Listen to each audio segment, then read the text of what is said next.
What's up YouTube, it is Michael here and today I'm bringing a fan favorite build back from the dead, the Centurion. The Centurion may not look like the most unique build we've made on our channel, but we've decided to do it because of the role playing and also just the fact that it's really fun to play. Scott and I have both used this as personal characters and we found that it ran really smoothly, so you should enjoy it too. The Centurion is not an Imperial as one might first guess, but rather a Nord. Looking at the backstory for the build, this is how it goes.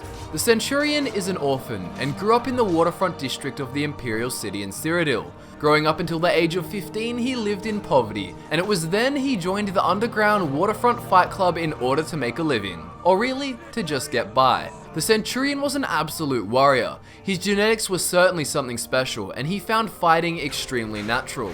Combat came fluid to him, as did all tasks requiring coordination and overall athletic ability.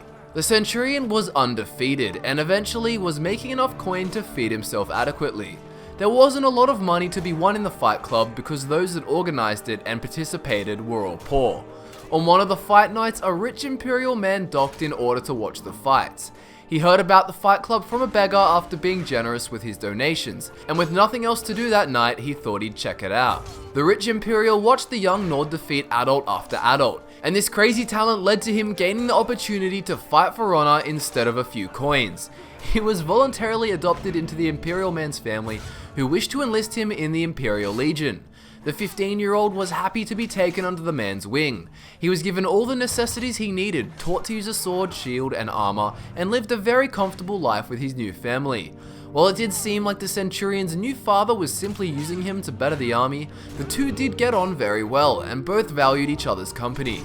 Eventually, his new father told him to travel to Skyrim to finally join the army and help the Imperials fight the Stormcloaks. Ironically enough, he was caught on the border, and because he was not wearing any kind of Imperial armor, the Imperials there could not fully trust his intentions. Being a Nord did not help, even though Nords can of course fight for the Empire. After escaping, he will still join the Imperials, and that is where your story will begin. While the Centurion does strive to uphold the ideals of Imperialism, he feels nothing is better than a good fight.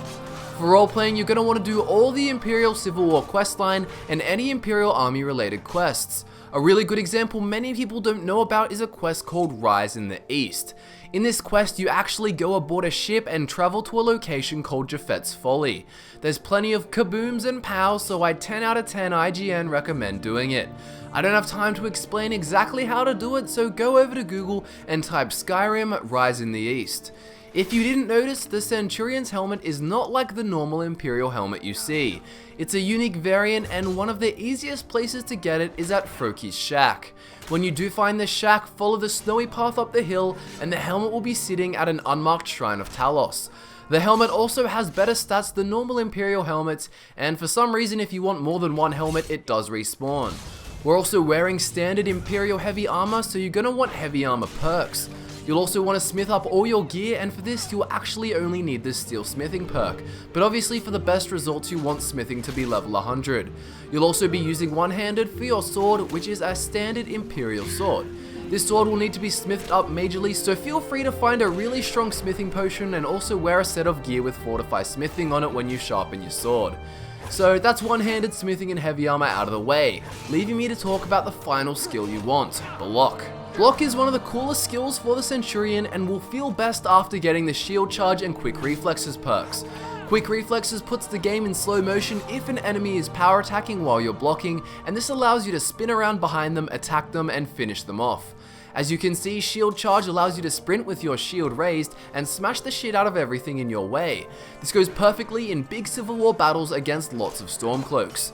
The perk link will be in the description, and as we often say, this build will use the Lord Stone for 25% magic resistance and 50 more points of armor rating. The Lord Stone is just so great. The stat spread for the Centurion will be half stamina and half health, making you stay alive for a long time and shield charge for days on end. So, time to subscribe for more everyone, because we've come to an end of the video.